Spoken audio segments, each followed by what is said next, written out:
charger ng drone natin, ganun, pag malalayong biyahe, di ba, pag nalobat yung 3 batteries ng drone, pwede tayong mag-charge dito ng mga batteries. Kaya okay na rin siya, di ba, mga Paps Idol. Ayan, yun lang ang flex ko, mga Paps Idol. Nakabili na tayo, may ipapanakaw na ulit. Let's go.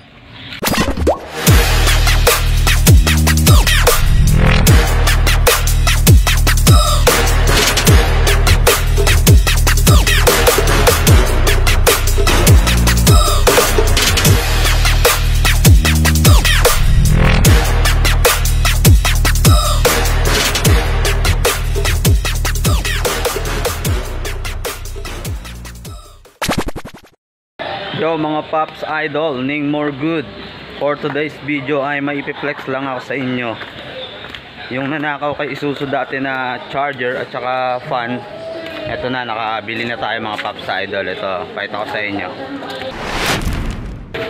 Ito na nga mga Paps Idol, nakabili na tayo ng charger. With voltmeter na siya. Totoong voltmeter na rin. Tsaka ito yung bagong fan ni Isuzu, mga Paps Idol. Ayan, testing natin kung gaano yung fan.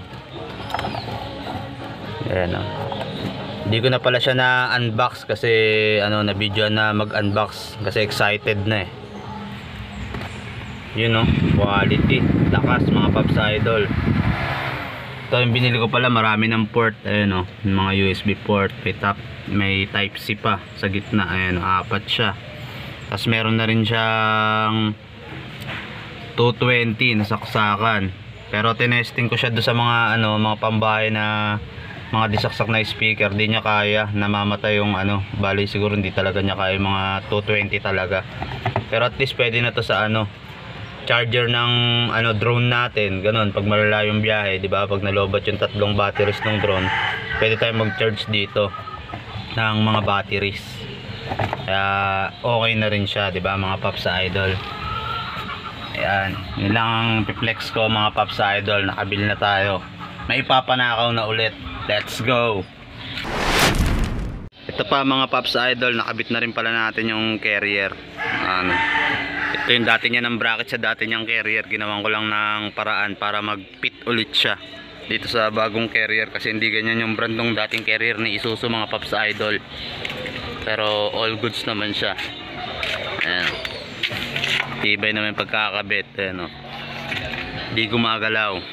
Ipinturahan na lang natin pagka nagka-budget ulit, mga Paps Idol. Ready na siya, pauwi ng Bicol, may kargahan na sa taas. Okay, let's go. Tara sumama ka na dito sa aming biyahe. Tara sumama ka na dito sa aming biyahe. Tara sumama ka na dito sa aming biyahe.